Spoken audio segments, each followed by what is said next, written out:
my very, very great pleasure and honor to welcome all of you to this grand celebration of the roots and wings of the Rural Organizing Project. We have such an incredible history to build from. 18 years of building power in rural and small-town Oregon. 18 years of resisting attacks against human dignity. 18 years of finding and supporting and nurturing rural leadership in all 36 of Oregon's counties. 18 years of standing up, standing out, and seeking justice. And 18 years of building a rural, progressive voice in Oregon. I think we have a lot to be proud of. Well, I first met Marcy during the fight against Measure 9.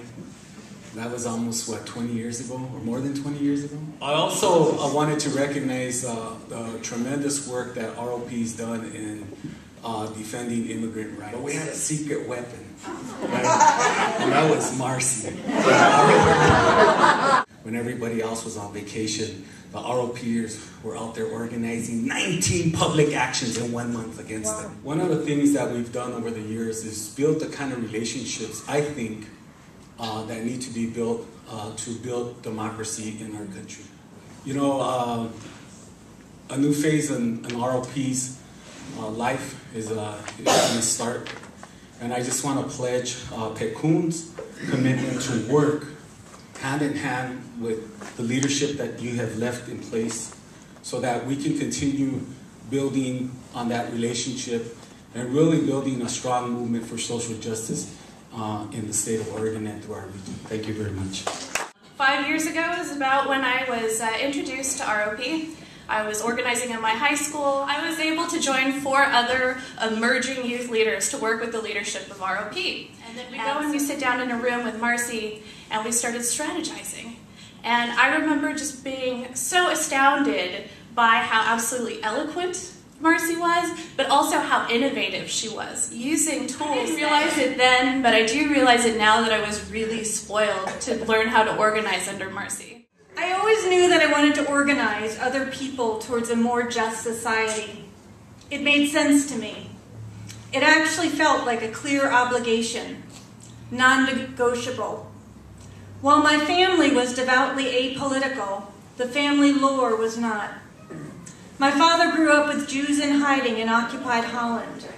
My grandfather was incarcerated under the Nazis.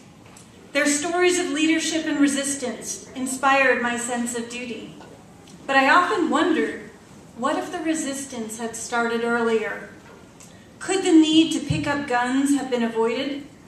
I still find it a fundamental question and relevant today. In the early days of the ROP, myself and an activist nun from Cornelius were on a radio show where she easily declared the human dignity groups a resistance movement. Ha, I thought. When ROP started in the early 90s, it was in resistance to the right being the sole out-loud voice in our communities. It was also in resistance to an urban-based progressive infrastructure that saw little value in rural America. We set out to change those two realities by building up our own infrastructure. What we called human dignity groups. ROP has prioritized long-view organizing for change. Why growing a base that we are in active relationship with is how we measure progress. ROP was built on 3 notions. Every person matters no matter where you live.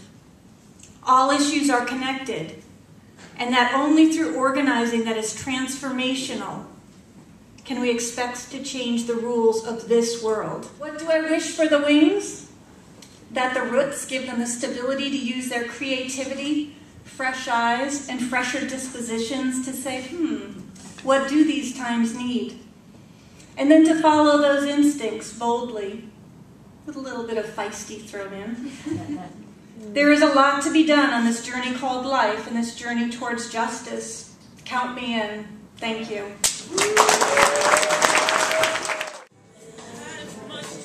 Everyone hold up their candles.